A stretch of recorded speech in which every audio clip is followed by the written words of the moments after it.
سندھ میں عمر کوٹ ایک جگہ ہے جہاں پر ایک 18 گریڈ کے آفیسر میڈیکل ڈاکٹر تھے. انہیں ظلمن توہین مذہب کا الزام لگا کر ایکسٹرا جوڈیشل طریقے سے چند نمک حرام قسم کے پولیس آفیسرز نے قتل کر دیا. اور اب تو پولیس کی اپنی فائنڈنگز آ چکی ہیں. اس کے بعد کئی آفیسرز کو سسپینڈ کر دیا گیا ہے, ان پہ FIRs بھی ہو گئی ہیں. اور اس میں کریڈٹ دوں گا سندھ کی عوام کو, سلوٹ ہے, ان کی دلیری کو سلام ہے. پہلی دفعہ پاکستان کی ہسٹری میں ہوا ہے کہ اتنے بڑے پیمانے کے اوپر مولویوں کے اکسانے کے اوپر ایک شخص کو ناحق توہین مذہب کا الزام لگا کر قتل کیا گیا اور عوام الناس اس کے حق میں نکلی ہے اتنے بڑے پیمانے کے اوپر. اور نہ صرف نکلی ہے بلکہ اپنی بات منوائی ہے. یہ بہت بڑا کریڈٹ ہے سندھ کی عوام کو. پنجاب کے لوگوں کو بھی, KP کے لوگوں کو بھی اس سے عبرت حاصل کرنی چاہیے, اپنے حق کے لیے آواز اٹھانی چاہیے. اس بیچارے کا فیس بک ہیک ہوا تھا, اس نے پولیس کو خود بتایا کہ بھائی یہ اتنے مہینوں سے کسی اور کے استعمال میں ہے, میرا کوئی لینا دینا نہیں ہے. اور اس کا تعلق خود اس فرقے سے تھا جن لوگوں نے اس کے قتل کے لیے ساری پلاننگ کی, یعنی بریلوی فرقہ. پرانی اس کی پوسٹ دیکھیں, ربیع الاول کے اوپر لگی ہوئی ہیں اس کے پیج کے اوپر. پولیس والوں کو بتایا, لیکن پولیس والوں نے بجائے اس کی داد رسی کرنے کے ایکسٹرا جوڈیشل طریقے سے اسے قتل کروا دیا. اور وہاں کا ایک سندھ کا وزیر تھا, اس کی گارنٹی کے اوپر اس نے گرفتاری دی. کراچی میں وہ جا کے روپوش ہو گئے تھے, ایک ہوٹل سے ان کو پکڑا اور پھر 3-4 مختلف پولیس کے گروپس کے حوالے کرتے کرتے راستے میں ان کو شہید کر دیا. اور اس پہ اکتفا نہیں کیا, ان کی لاش کو آگ لگا دی. یہ مسلمانوں کا حال ہے. اور وہاں ایک ہندو جو ان کا ڈرائیور تھا, اس نے جان پر کھیل کر لاش ریٹریو کی جو تھوڑی بہت بچ گئی تھی اور اسے دفنایا. سلام ہے جی اس ہندو کو بھی. اور اس نے انسانیت نبھائی, جو مسلمان ہوتے ہوئے مسلمان نہیں یہ کام کر سکے.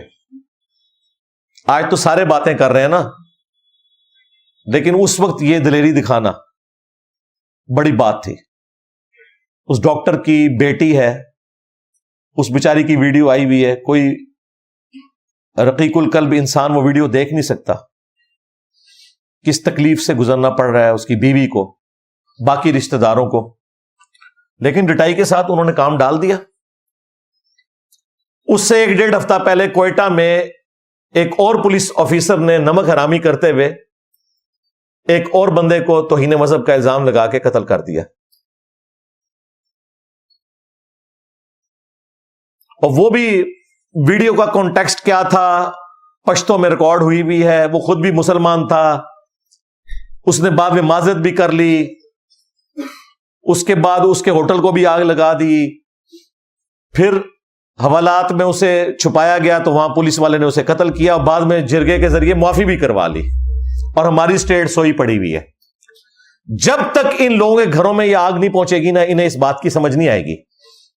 ہمارے پولیٹیشنز, ہمارے ریاستی اداروں کے لوگوں کی بچیاں بچے جب اس توہین مذہب کا شکار ہو کر قتل ہوں گے نا, پھر انہیں حیا آئے گی اور انہیں خیال آئے گا کہ مسلمان کس تکلیف سے گزر رہے ہیں. پاکستان کو جہنم بنا دیا ہے ان نان اسٹیٹ ایکٹرز نے.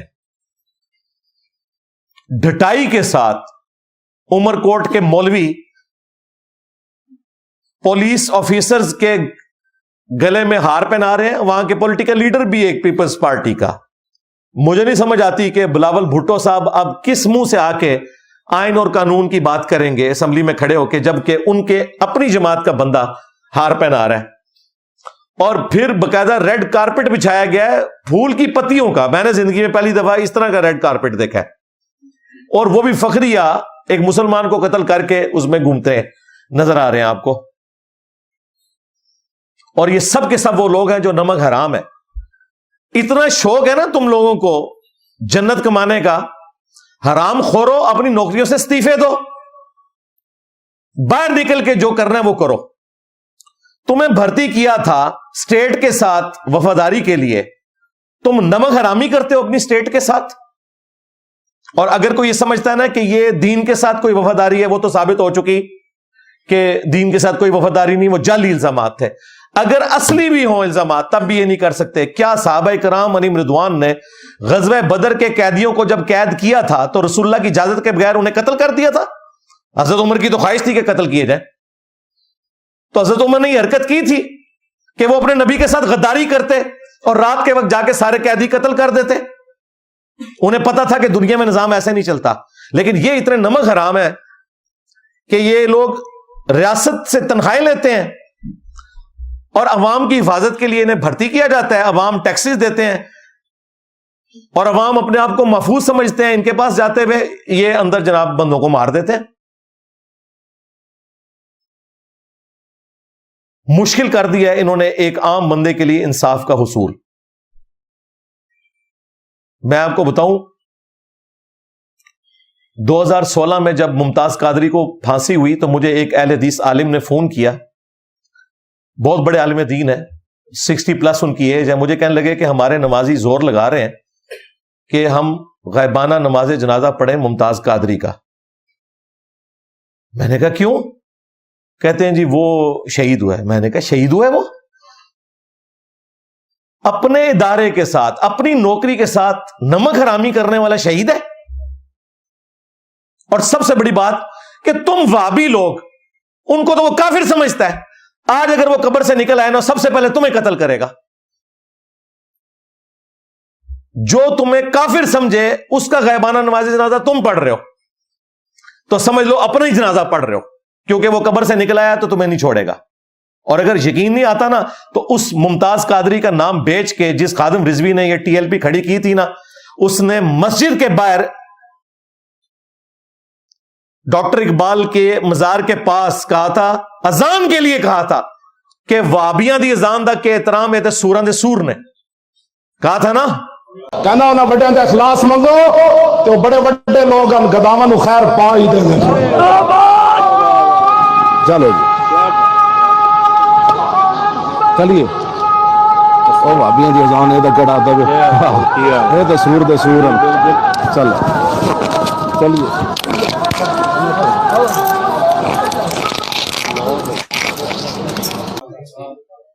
تو وابیوں تمہیں حیا بھی نہیں آتی ہو کہ تم انہی لوگوں کے جنازے پڑھتے ہو جو تمہاری اذان کا بھی احترام نہیں کرتے. حالانکہ اذان تو وابیوں کی نہیں ہے, اذان تو اللہ کے نبی علیہ السلام نے سکھائی ہے. اور خادم رضوی کا بھی کیا قصور ہے؟ یہ رضوی جس کی وجہ سے اپنے آپ کو کہتا تھا احمد بریلوی ان کا روحانی ابا, اس نے کہا ہے کہ جو یہ وہابی لوگ ہیں ان کی نہ نماز ہے نہ جماعت ہے. جب پوچھا گیا کہ ان کے پیچھے نماز پڑھ لیں, ان کا ان کی اپنی نہیں ہوتی. پوچھا گیا ان کی مسجد میں پڑھ لیں, ان کا کفار کی مساجد مثل گھر کے ہے. عام گھر میں جس طرح نماز مجبوراً ہو جاتی ہے, ان کافروں کی مسجدوں میں آپ پڑھ سکتے ہو. کفار کہا کس کو؟ اہل حدیث کو اور دیوبند کو. وہابی اعلی حضرت ان دونوں کو کہتے ہیں. حالانکہ اعلی حضرت کو اتنی بھی شرم نہیں ہے کہ کفار کی مسجدیں نہیں ہوتی, کفار کی عبادت گاہیں ہوتی ہیں.